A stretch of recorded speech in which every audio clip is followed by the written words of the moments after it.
Hi everyone, this is Prashant from academics for CSE. Friends, आज के इस video में मैं आप लोगों के साथ 66वीं बीपीएससी मुख्य परीक्षा की दृष्टिकोण से एक करेंट अफेयर का महत्वपूर्ण टॉपिक को डिस्कस करूंगा। चूँकि आज अंतर्राष्ट्रीय महिला दिवस है, आज 8 मार्च का दिन है, यानी कि आज अंतर्राष्ट्रीय महिला दिवस है।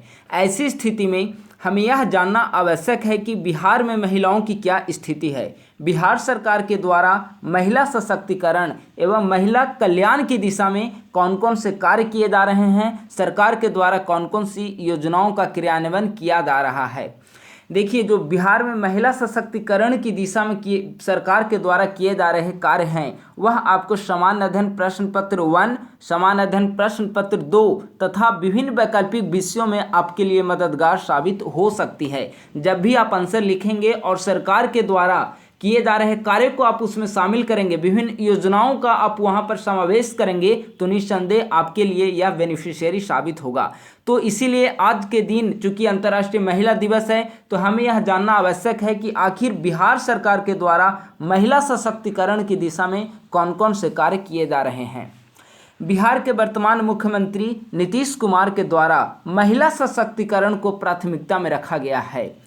वर्ष 2005 में बिहार की बागडोर संभालने के साथ ही उनका प्रयास रहा है कि महिलाओं को इतना सशक्त बना दिया जाए कि वे समाज को नई दिशा प्रदान कर सकें और सामाजिक उत्थान की दिशा में वह सहभागी बन सकें। इसी संदर्भ में बिहार सरकार के द्वारा इस दिशा में, यानी कि महिला कल्याण की दिशा में, महिला सशक्तिकरण की दिशा में कई कदम उठाए गए हैं। और जब तक महिला सशक्तिकरण नहीं हो सकता, तब तक हम सामाजिक विकास हमारा नहीं हो सकता, क्योंकि महिलाएं किसी भी राज्य की, किसी भी देश की आधी आबादी होती है। और ऐसी स्थिति में यह आवश्यक है कि संपूर्ण आबादी को साथ लेकर आगे बढ़ा जाए, क्योंकि आप जनसंख्या के किसी खास वर्ग को आप इग्नोर कर आप समुचित विकास नहीं कर सकते। तो इसीलिए बिहार सरकार के द्वारा महिला कल्याण एवं महिला सशक्तिकरण को सर्वोच्च प्राथमिकता पर रखा गया है। और जब से बिहार में वर्तमान सरकार जब से काबिज हुई है, लगभग 2005 ईस्वी में इनकी सरकार आई थी, उसके बाद से बिहार में महिला कल्याण की दिशा में लगातार कई सारे प्रयास किए गए हैं। और यही कारण है कि आज बिहार में महिलाएं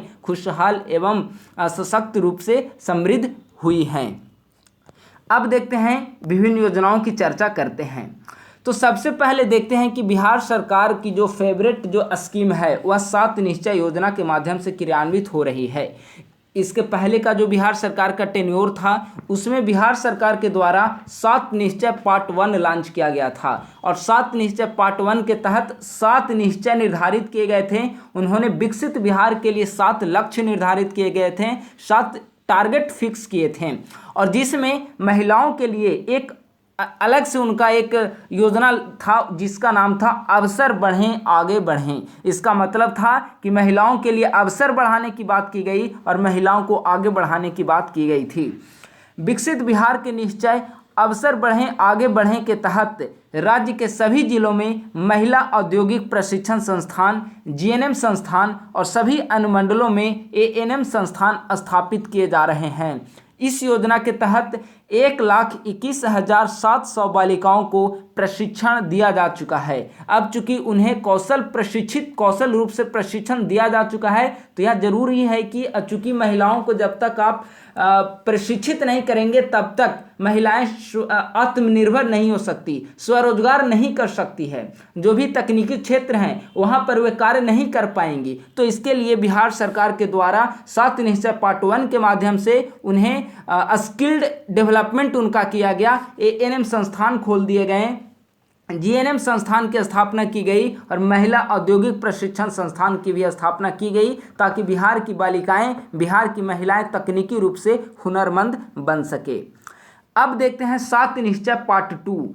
7 निश्चय पार्ट 2 के तहत बिहार सरकार के द्वारा महिला विकास को सशक्त महिला, सक्षम महिला के रूप में शामिल किया गया है। बिहार सरकार का लक्ष्य है कि हम महिलाओं को सशक्त बनाएंगे और महिलाएं सक्षम बनाएंगे महिलाओं को।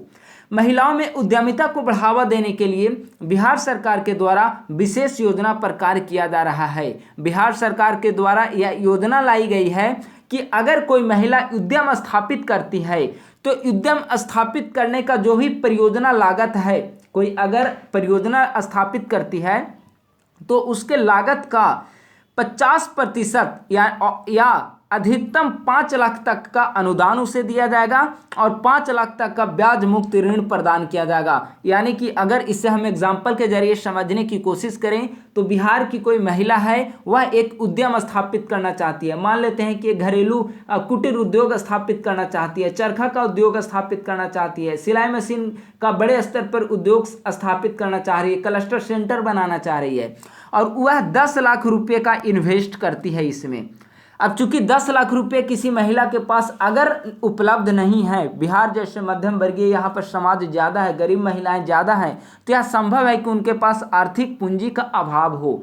तो 10 लाख का अगर वह उद्योग स्थापित करना चाहती है तो वह उद्योग स्थापित करने के लिए सरकार के पास जाएगी, बैंक के पास जाएगी और वह बैंक सरकार की योजना के अनुसार 5 लाख रुपए तक का उसे अनुदान प्रदान करेगी और 5 लाख रुपए तक का ब्याज मुक्त ऋण देगी। यानी ऐसा ऋण जिसमें कोई ब्याज ही नहीं होगा। आपके पास जब पूंजी होगी तो आप 5 लाख रुपए उन्हें वापस कर देंगे और 5 लाख का अनुदान मिलेगा, यानी कि उसे वापस नहीं करना है। तो इस तरीके से महिला उद्यमिता के विकास के लिए बिहार सरकार आर्थिक रूप से इन्वेस्टमेंट कर रही है और बिहार सरकार का मानना है कि अगर महिलाएं आर्थिक रूप से स्वावलंबन बनेगी, आर्थिक रूप से सशक्त बनेगी तो बिहार एक सशक्त एवं सक्षम राज्य के रूप में आगे बढ़ सकता है।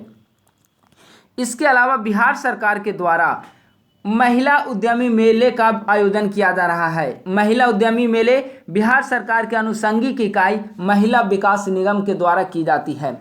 अब प्रश्न उठता है कि आखिर महिला उद्यमी मेले का आयोजन क्यों किया जाता है। यहाँ आपको नाम से ही स्पष्ट हो रहा है, महिला उद्यमी मेला, यानी कि वह मेला जो महिलाओं को उद्यम बनाने के लिए आयोजित किया जाता हो। इसका उद्देश्य है महिला उद्यमियों की सृजनशीलता को प्रोत्साहन देना, यानी कि महिला उद्यमियों में जो भी सृजनशीलता है उसे प्रोत्साहित करना, उद्योग धंधों को स्थापित करने के लिए उन्हें काफ़ी ज़्यादा प्रोत्साहित किया जाए ताकि वे उद्योग धंधों को स्थापित कर सके। कई बार ऐसा होता है कि महिलाओं को योजनाओं के बारे में जानकारी ही नहीं होती है, इसीलिए बिहार सरकार के द्वारा कई सारी अच्छी योजनाएं चलाई जा रही है जिसका लाभ वे प्राप्त नहीं कर पाती है। तो ऐसी स्थिति में महिला विकास निगम के द्वारा महिला उद्यमी मेले का आयोजन किया जा रहा है ताकि महिला उद्यमों की सृजनशीलता को हम प्रोत्साहित कर सकें। साथ ही महिला उद्यम अगर कोई वस्तुओं का उत्पादन करती है, कोई उत्पाद बनाती है तो उसके लिए एक बाजार उपलब्ध कराती है। महिला उद्यमी मेले मुख्यतः इस वर्ष 4 दिनों के लिए आयोजित की गई थी और जिसमें अब वस्तुओं की खरीद बिक्री भी की जाती है। महिला उद्यमिता के प्रोत्साहन हेतु योजनाओं की जानकारी प्रदान करना, वैसी कोई महिला जो उद्यमशीलता का जो कि उद्यम स्थापित करना चाहती है, उद्यमशीलता के बारे में सरकार के द्वारा कौन कौन सी उस दिशा में कार्य किए जा रहे हैं उसकी जानकारी लेना चाहती है तो उसकी भी जानकारी यहाँ पर विंडो के माध्यम से प्रदान की जाती है। व्यावसायिक गतिविधियों के विस्तार हेतु तकनीकी सहयोग उपलब्ध कराना, यानी कि अगर कोई भी महिला तब तक उद्यम स्थापित नहीं करेगी जब तक कि उसके पास आर्थिक पूंजी नहीं होगी, तकनीकी उपलब्ध नहीं होगी। तो ऐसे दिशा में पूंजी उपलब्ध कराने के लिए वो स्कीम बिहार सरकार के द्वारा चलाई जा रही है। हमने बताया कि महिला उद्यमियों के विकास के लिए 50% तक अनुदान और 50% तक ब्याज मुक्त ऋण की चर्चा की गई है, लेकिन अधिकतम यह राशि 5 लाख रुपए से अधिक नहीं होनी चाहिए। दूसरा, तकनीकी सहायता देने के लिए महिला विकास निगम के माध्यम से महिला उद्यमी मेले का आयोजन किया जा रहा है ताकि वैसे महिलाएं जिनके पास तकनीकी सहायता प्राप्त नहीं हो पाती है वे मेले में आएं और तकनीकी सहायता प्राप्त कर वे उद्यम को स्थापित कर सकें और विकसित बिहार राज्य की स्थापना कर सकें। तो ये था, हमने देखा महिला में उद्यमशीलता की स्थापना। अब देखते हैं कि आखिर महिलाएं बिहार की रक्षा एवं सुरक्षा में कहां पर खड़ी हैं। बिहार की रक्षा करने में महिलाएं आज कहां तक पहुंच पाई है। तो आपको जानकारी होगी कि बिहार सरकार के द्वारा 2016 ईस्वी में बिहार पुलिस हो या फिर कोई भी सरकारी सेवा हो, वहां पर महिलाओं को 35% आरक्षण दिया जा रहा है। और चूंकि 35% आरक्षण दिया जा रहा है तो यह आवश्यक है, यह जरूरी एवं अनिवार्य हो जाता है कि बिहार में बिहार पुलिस की सेवा हो या फिर कोई भी सरकारी सेवा हो, वहां पर आपको महिला प्रतिनिधित्व अवश्य दिखाई पड़ेंगे। और इसी दृष्टिकोण से हम कह सकते हैं कि महिलाएं आज आत्मनिर्भर बनी है और आर्थिक सशक्तिकरण, आर्थिक स्वावलंबन उनमें बढ़ावा देखने को मिला है। महिला सुरक्षा को प्रोत्साहित करने के लिए प्रत्येक जिले में, कितने जिले हैं अभी बिहार में, 38 डिस्ट्रिक्ट हैं, तो 38 डिस्ट्रिक्ट्स में महिला थाने की स्थापना की गई है। महिलाओं के लिए 4 रेल थाने की स्थापना की गई है। 4 डिफरेंट डिस्ट्रिक्ट्स में 4 अलग अलग, एक मतलब एक डिस्ट्रिक्ट में एक रेल थाना, वो भी महिला रेल थाना। तो ऐसे बिहार में कुल 4 महिला रेल थाने की स्थापना की गई है। साथ ही साथ एक महत्वपूर्ण बात यह भी है कि महिलाओं के लिए स्वाभिमान बटालियन का गठन किया गया है। स्वाभिमान बटालियन महिलाओं के लिए बिहार पुलिस के अंतर्गत किया गया है। तो आप देखिए कि किस प्रकार से बिहार सरकार के विभिन्न योजनाओं का लाभ लेकर आज बिहार की महिलाएं बिहार की रक्षा एवं सुरक्षा में किस प्रकार से अपनी हिस्सेदारी निभा रही हैं। और बिहार में आप देखेंगे कि आप बिहार पुलिस का हो या फिर पदाधिकारी लोग हों, आप बीपीएससी, बीएसएससी जैसे विभिन्न प्रतियोगिता परीक्षाओं के माध्यम से आज 35% आरक्षण के जरिए बिहार में महिलाएं पुरुषों के साथ कदम से कदम मिलाकर अपना प्रतिनिधित्व बिहार सरकार को प्रदान कर रही है। तो इस दृष्टिकोण से बिहार सरकार की योजनाएं काफ़ी ज़्यादा लाभकारी साबित हो रही है। मुख्यमंत्री नारी शक्ति योजना राज्य की महिलाओं के सामाजिक, आर्थिक एवं सांस्कृतिक सशक्तिकरण के लक्ष्य को पूरा करने के उद्देश्य से बिहार सरकार के द्वारा मुख्यमंत्री नारी सशक्तिकरण योजना या नारी शक्ति योजना प्रारंभ की गई है।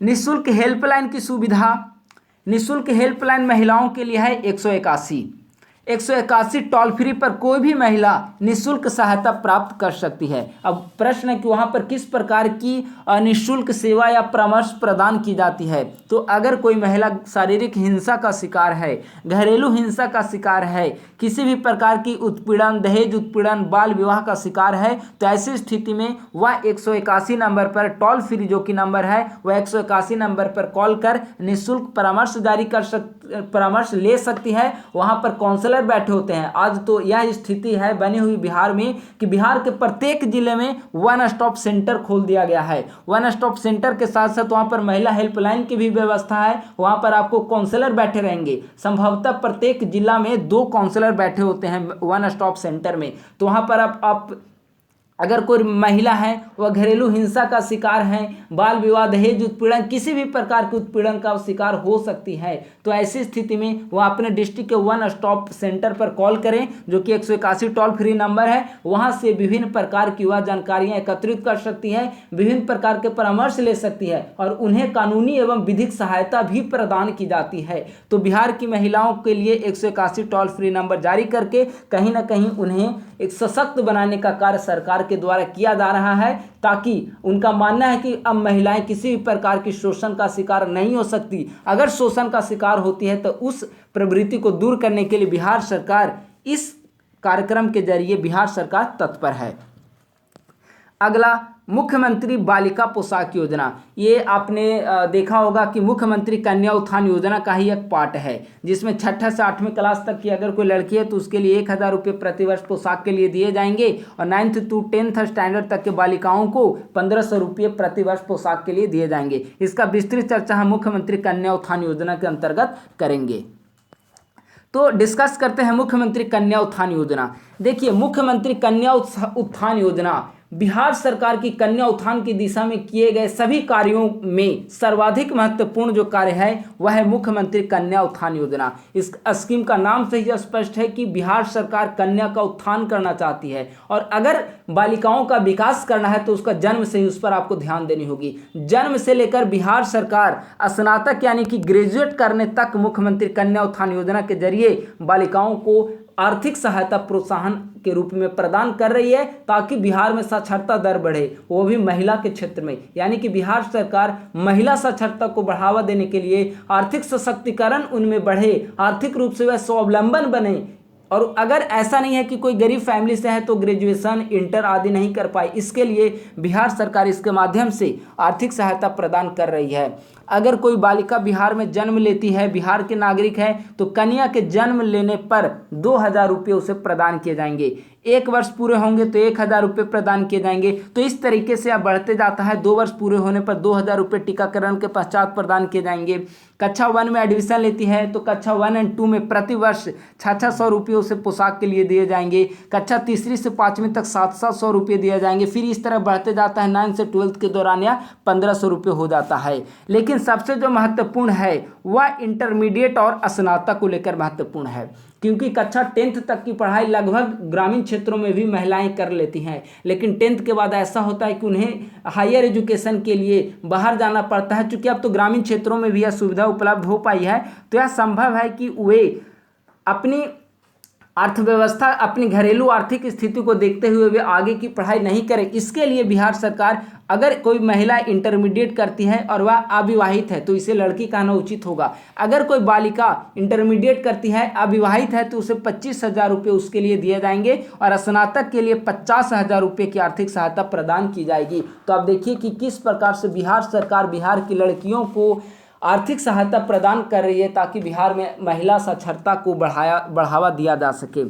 अगर इसके लाभुकों की चर्चा करें कि बिहार में कितनी बालिकाएं इससे लाभान्वित हो रही हैं, तो 2018-19 में अगर आंकड़ा देखें तो 1,07,000 बालिकाएं इसका लाभ ले रही थी। वहीं 2020-21 में बढ़कर यह संख्या 4,13,000 आंकड़ा पहुंच गया। यानी कि वर्तमान समय में बिहार में मुख्यमंत्री कन्या उत्थान योजना के तहत जो कुल लड़कियां लाभान्वित हो रही हैं वह लगभग 4.25 लाख नहीं है, लेकिन 4,13,000 के आसपास महिलाएं, बालिकाएं इसका लाभ ले रही हैं। तो आप समझ सकते हैं कि किस प्रकार से बिहार की बालिकाओं में हायर स्टडीज को लेकर क्रेज बढ़ा है। और चूंकि बिहार सरकार आर्थिक पैकेज के रूप में इसे प्रोत्साहन दे रही है, तो आवश्यक है कि बिहार की लड़कियां उसका लाभ लेकर महिला साक्षरता को बढ़ावा दे। तो यह था मुख्यमंत्री कन्या उत्थान योजना।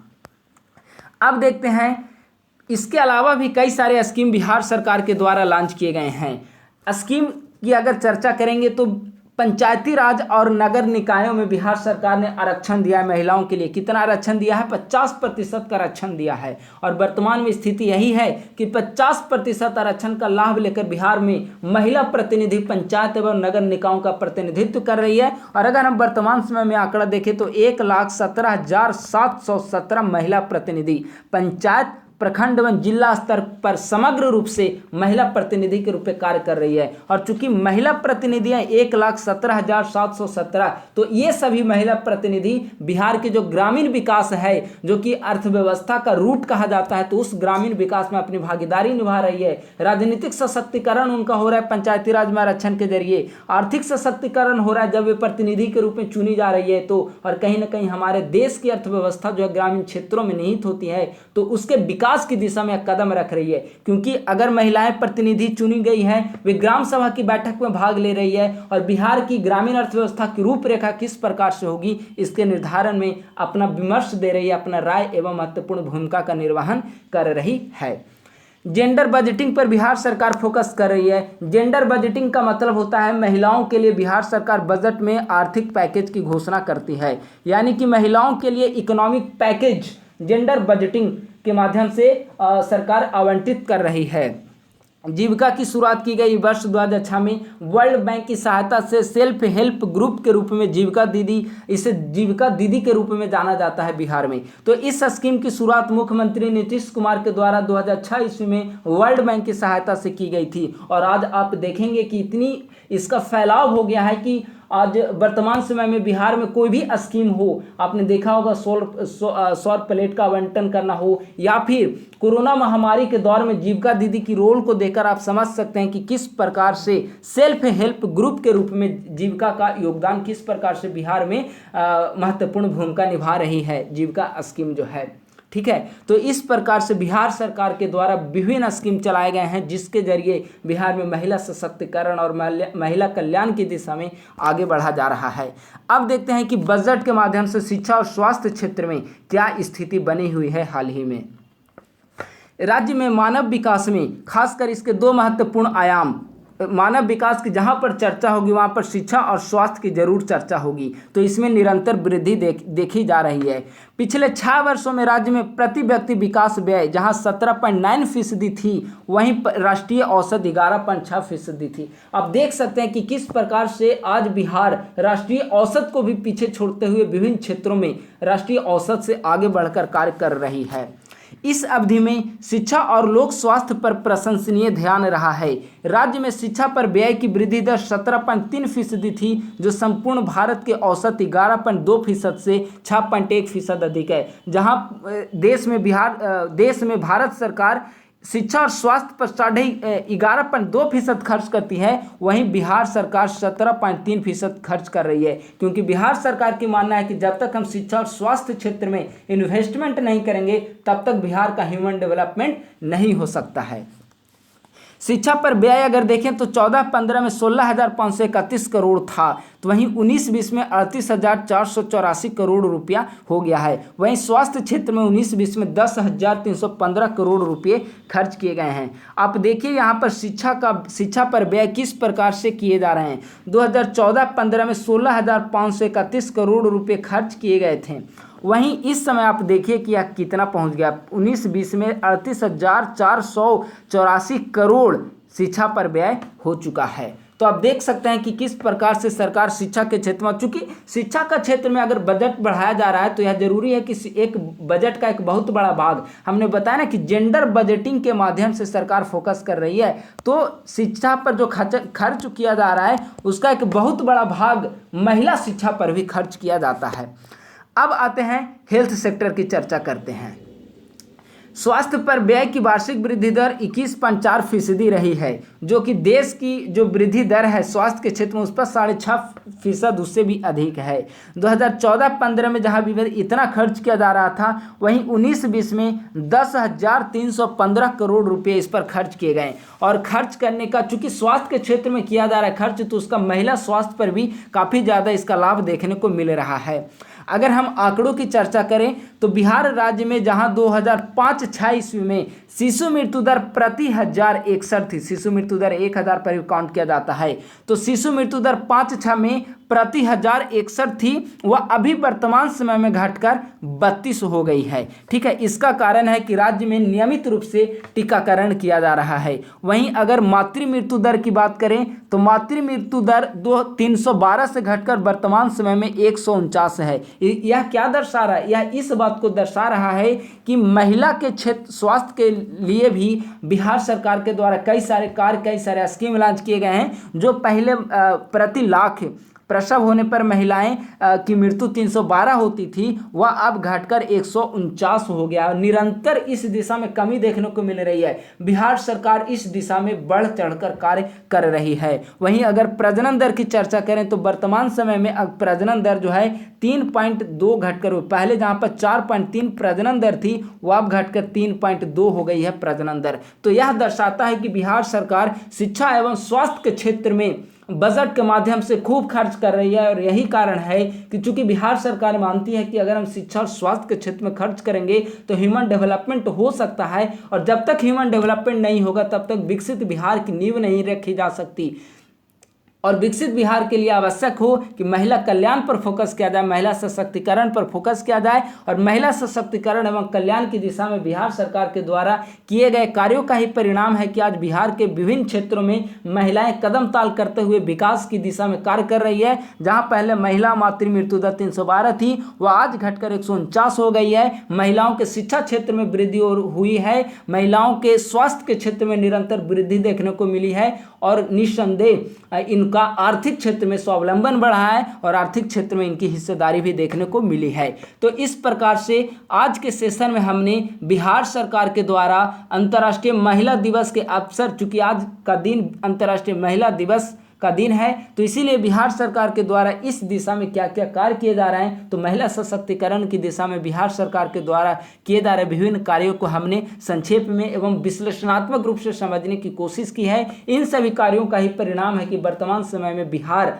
आज तेजी से विकासशील राज्य के रूप में बना हुआ है और बिहार सरकार का लक्ष्य है कि विकसित बिहार को बनाया जाए। इसीलिए बिहार सरकार 7 निश्चय पार्ट 2 के माध्यम से महिला विकास के लिए विभिन्न योजनाओं का क्रियान्वयन कर रही है। तो इस तरह से आज का हमारा वीडियो समाप्त होता है।